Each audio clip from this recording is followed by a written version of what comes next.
Welcome guys. இன்றைக்கி நம்ம வீடியோவில் ட்ரைகஸ்பீட் அட்ரிஷியா இந்த கண்டிஷன் பற்றி தான் டீட்டெயிலாக பேச போகிறோம். ஸோ நேம்லேயே இருக்குது ட்ரைகஸ்பீட். இது வந்து ட்ரைகஸ்பீட் வால்வை குறிக்குது.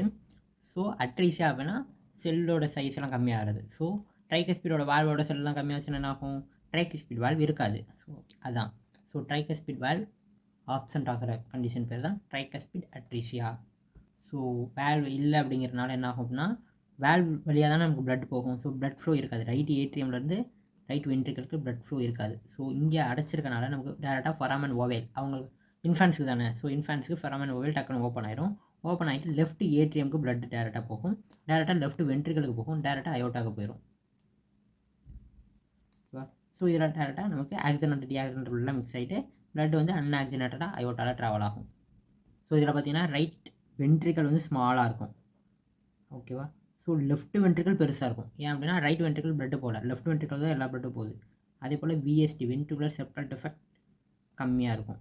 ஓகேவா?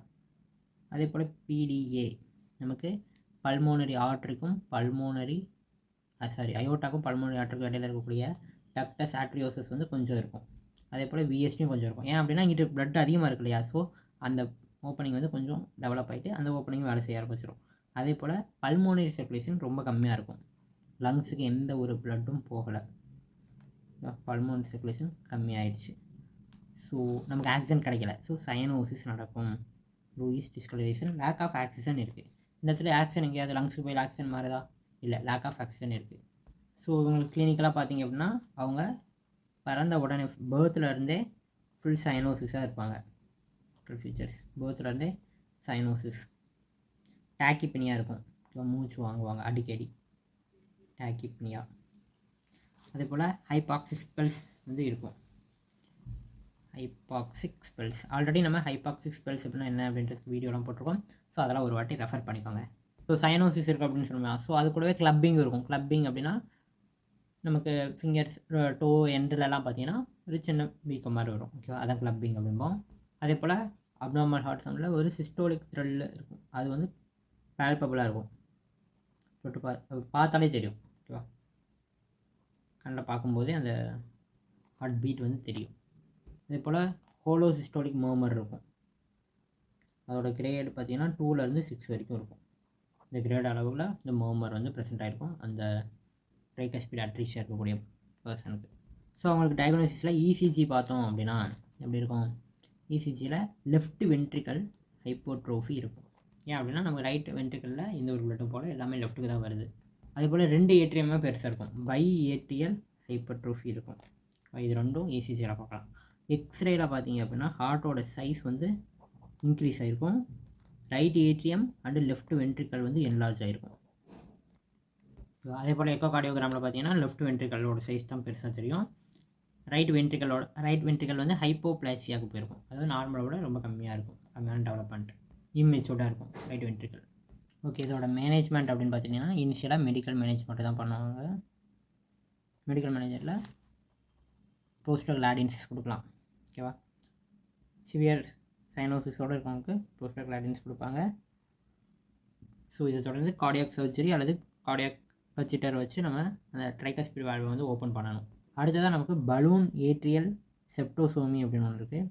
ஸோ இந்த ப்ரொசீஜர் வந்து ராஸ்கைன் ப்ரொசீஜர் அப்படின்னு சொல்லுவோம். இதில் என்ன பண்ணுவாங்கன்னா பலூன் நம்ம கச்சிட்டர் மூலமாக பலூன் வச்சு நம்ம கரெக்டாக ட்ரைகஸ்பீட் வால்வை ஓப்பன் பண்ணணும். அதான் டார்கெட். ஓகேவா? ஸோ அதை வந்து பண்ணுவாங்க. ஸோ இது ரெண்டுமே பார்த்திங்கன்னா மெடிக்கல் மேனேஜ்மெண்ட்டுக்கு கீழே வரும். இப்போ அடுத்ததாக சர்ஜரியில் என்ன பண்ணலாம் அப்படின்னா ட்ரைகஸ்பீட் அட்ரிஷியாவை குறைக்கிறதுக்காக நம்ம டெம்பரரியாக பேலியேட்டிவ் ப்ரொசீஜர் பண்ணலாம். பேலியேட்டிவ் அப்படின்னா அந்த சிம்டம்ஸை குறைக்கணும், ஆனால் ஒரிஜினல் காசை நம்ம போக்க மாட்டோம். அதுதான் பேலியேட்டிவ் ப்ரொசீஜர்ஸ். ஸோ இதில் பார்த்திங்க அப்படின்னா ஃபாண்டன் டைப் ஆப்ரேஷன். இந்த ஆப்ரேஷன் பண்ணி நமக்கு ட்ரைகஸ்பீட் அட்ரிஷியாவை குறைக்க ட்ரை பண்ணுவாங்க. ஸோ எல்வி ஃபங்க்ஷன் வந்து நார்மலாக இருக்கவங்களுக்கு தான் இதை பண்ண முடியும். ஓகேவா? ஸோ இதில் ஸ்டேஜ் 1ல் பார்த்திங்க அப்படின்னா ஃபஸ்ட்டு ஸ்டேஜ் ஃபாண்டன் டைப்பில் ஸ்டேஜ் 1ல் பிளாலாக் டாசிங் சன்ட்டு. ஸோ இதில் என்ன பண்ணுவாங்க அப்படின்னா நம்மளுடைய சப்க்ளேவியன் ஆர்ட்ரியை கொண்டு போயிட்டு நம்மளோட பல்மோனரி ஆர்ட்ரி கூட கனெக்ட் பண்ணுவாங்க. ஸோ இது என்ன பண்ணும்? நமக்கு வெளியே போகக்கூடிய டிஆக்சிஜனேட்டட் பிளட்டை கொண்டு போய் லங்ஸ்குள்ளே கொடுக்கும். ஸோ இங்கேருந்து பல்மோனரி வெயின் மூலமாக நமக்கு ஆக்சிஜனேட்டட் பிளட் லெஃப்ட் ஏட்ரியமுக்கு கிடைக்கும். ஸோ இது மூலமாக நம்ம ஆக்சிஜன் பெற முடியும். ஸோ அடுத்ததாக டேமஸ் கேயிஸ் கேன்சல் ஸ்டண்ட் ஆப்ரேஷன் இது பண்ணுவாங்க. ஸோ இதில் என்ன ஆகும் அப்படின்னா அயோட்டாவையும் பல்மோனரி ஆர்ட்ரியும் ஜாயின் பண்ணி விட்ருவாங்க. டேரெக்டாக அயோட்டாவிலேருந்தே நமக்கு பல்மோனரி ஆர்ட்ரியில் போயிட்டு ஆக்சிடென்ட் பண்ணிட்டு மறுபடியும் பல்மோனரி வெயின் வழியாக வரும். ஸோ இதை வந்து மாடிஃபைடு பிளாலாக் டாசிங் ஸ்டண்ட் அப்படின்னு கூட சொல்லலாம். Aorta to pulmonary artery. அடுத்ததாக பல்மோனரி ஹைப்பர்டென்ஷன் இருக்கனால பல்மோனரி பேண்டிங் பண்ணுவாங்க. Pulmonary artery banding.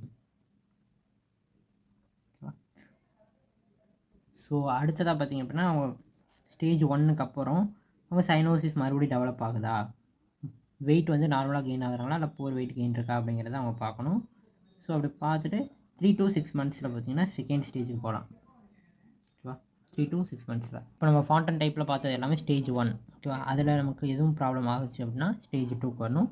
ஸோ இந்த ஸ்டேஜ் 2 3 monthலேருந்து 6 monthக்குள்ளே பண்ணிக்கலாம் இந்த இன்ஃபேன்ஸுக்கு.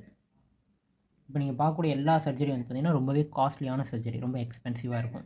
ஸ்டேஜ் 2ல் ஃபஸ்ட்டு ஆப்ரேஷன் என்ன அப்படின்னா பை டைரெக்ஷனல் கிளென் ஆப்ரேஷன் அப்படின்னு சொல்லுவோம். ஸோ இதில் என்ன பண்ணுவாங்க அப்படின்னா டேரெக்டாக சுப்பீரியர் வீனா கேவாவை ரைட் பல்மோனரி ஆர்ட்ரி கூட கனெக்ட் பண்ணிடுவாங்க. ஓகேவா, ஸோ இதனால் நமக்கு டேரெக்டாக போயிட்டு கார்டியோ பல்மோனரி ஸ்டண்ட் நடக்கும். ஓகேவா, ஸோ பல்மோனரி சர்க்குலேஷன் நடக்கும். அடுத்ததாக ஹெமிஃபாண்டன் ஆப்ரேஷன்ஸ். ஸ்டேஜ் 2லேயே ஹெமிஃபாண்டன் ஆப்ரேஷன் அப்படின்னு ஒன்று இருக்குது. இதில் என்ன பண்ணுவாங்க அப்படின்னா எஸ்பிசியை ரைட்டில் கனெக்ட் பண்ணாமல் டேரெக்டாக பல்மோனரி ஆர்ட்ரியில் கனெக்ட் பண்ணுவாங்க. ஸோ இது ரெண்டுலேயுமே பார்த்திங்க அப்படின்னா ஹார்ட்டுக்கு ப்ளட்டு போகலை, டேரெக்டாக லங்ஸுக்கு போகுது. இல்லை ஹார்ட்டுக்கு போயிட்டு போகாமல் டேரெக்டாக சுப்பீரியர் வீனா கேவாலேருந்து லங்ஸுக்கு போகுது. ஸோ இந்த ப்ரொசீஜர் பண்ணும்போது என்ன பண்ணுவாங்க அப்படின்னா பிளாலாக் டாசிங் போட்டிருக்காங்க, டாசிங் ஸ்டண்ட் இருக்குது அப்படின்னா அதை ரிமூவ் பண்ணிடுவாங்க. ஏன்னா அந்த ஸ்டண்ட் எதுக்கு, சப்க்ளேவியன் ஆர்ட்ரியிலேருந்து டேரெக்டாக பல்மோனரி ஆர்ட்ரிக்கு போகிறதானே. ஸோ அது தேவையில்லை, அது வந்து ரிமூவ் பண்ணிடுவாங்க. ஸோ இதை பண்ணிவிட்டு அதுக்கப்புறம் என்னென்ன வாட்ச் பண்ணுவாங்க அப்படின்னா நமக்கு ஆக்சிஜன் சேச்சுரேஷன் எப்படி இருக்குது அப்படிங்கிறத பார்ப்பாங்க. ஓகேவா, அதே போல் ஹைப்பர் டென்ஷன் எப்படி இருக்குது, ஃபஸ்ட் 2 weeksக்கு எப்படி இருக்குது, டிரான்சியன்ட் ஹைப்பர் டென்ஷன் டக் டக்குன்னு வரும் இல்லையா, இது எப்படி இருக்குது அப்படின்னு பார்ப்பாங்க. அதே போல் போஸ்ட் ஆப்ரேஷன் முடிச்சுட்டு இந்த செகண்ட் ஸ்டேஜ் ஆப்ரேஷன் முடிச்சுட்டு ஏசிஇ இன்ஹிபிட்டார்ஸ் யூஸ் பண்ணுவோம். ஏசிஇ அப்படின்னா angiotensin converting enzyme inhibitors. So இந்த இன்ஹிபிட்டார்ஸ்லாம் யூஸ் பண்ணுறோம்னா வேஸோ கன்ஸ்ட்ரிக்ஷன் ஆகாது. ஸோ நமக்கு ப்ளட் வந்து எப்போவுமே போயிட்டே இருக்கும். ஓகே, அடுத்ததான் ஸ்டேஜ் 3க்கு போகிறோம். இந்த மெடிக்கல் செக்அப்லாம் பண்ணிவிட்டு ஸ்டேஜ் 3 எப்போ பண்ணுவோம் அப்படின்னா வித்தின் 1 yearலேருந்து 2nd yearக்குள்ளே இந்த இன்ஃபேண்ட்டுக்கு 1 yearலேருந்து 2nd yearக்குள்ளே பண்ணிடுவோம். இதில் என்ன பண்ணுவாங்க அப்படின்னா மொத்த வீனஸ் ப்ளட்டையும் டேரெக்டாக பல்மோனரி ஆர்ட்ரிக்கு ஏற்றிடுவாங்க. இதில் எந்த ஹார்ட்டில் எந்த சேம்பருக்குமே போகாது. ஓகேவா, ஹார்ட்டை வந்து யூஸ்லெஸ் ஆக்கிட்டு டேரெக்டாக எல்லாத்தையும் பல்மோனரி ஆர்ட்ரிக்கு கொண்டு போயிடுவாங்க. ஸோ இந்த ப்ரொசீஜரை 1 to 2 yearsக்குள்ளே இன்ஃபேன்ஸில் பிளான் பண்ணுவாங்க. ஓகேவா, ஸோ இந்த ஆப்ரேஷன்லாம் முடிச்சு பார்த்திங்க அப்படின்னா அந்த பேஷண்ட் அதிகமாக சால்ட்டு சாப்பிடக்கூடாது, சால்ட்டு கம்மியாக தான் சாப்பிட்ணும். அதே போல் ஒரு சில ட்ரக்ஸ் கொடுப்பாங்க, டைகாக்சின் டையூரட்டிக்ஸ் தெரப்பிலாம் கொடுத்துட்டு அது வந்து சாப்பிட்டுட்டே இருக்க சொல்லுவாங்க. ஓகேவா, அதே போல் ஏசிஇ இன்ஹிபிட்டாரும் ரெக்கமெண்ட் பண்ணுவாங்க. ஏன்னா அவங்களுக்கு ஆஞ்சியோடென்சின் கன்வெர்ட்டிங் என்சைம் வந்து அதிகமாக சுரக்கக்கூடாது. அதே போல் ஆஸ்பெரின் வார்ஃபேரின் இதெல்லாம் யூஸ் பண்ணுவாங்க. ஓகேவா, அதே போல் அந்த பேஷண்ட் வந்து எந்த ஒரு காம்படிஷன்லேயும் ரொம்ப ஹெவியாக ஒர்க் பண்ணக்கூடிய காம்படிஷன்லாம் பார்ட்டிசிபேட் பண்ணக்கூடாது. அதே போல் ப்ரோஃபைல் ஆக்சிஸ் கொடுப்பாங்க, எண்டோகார்டைட்டிஸ் வரக்கூடாது அப்படிங்கிறதுக்காக. ஓகே கேஸ், இன்னைக்கு நம்ம வீடியோவில் ட்ரைகஸ்பிட் அட்ரிஷியா பற்றி ரொம்பவே டீட்டெயிலாக பேசியிருக்கோம். ஓகே கேஸ், நம்ம நெக்ஸ்ட் வீடியோவில் டிரான்ஸ்போசிஷன் ஆஃப் கிரேட் ஆர்டரிஸ் பற்றி டீட்டெயிலாக பேசுவோம். தேங்க்ஸ் ஃபார் வாட்சிங். டாடா.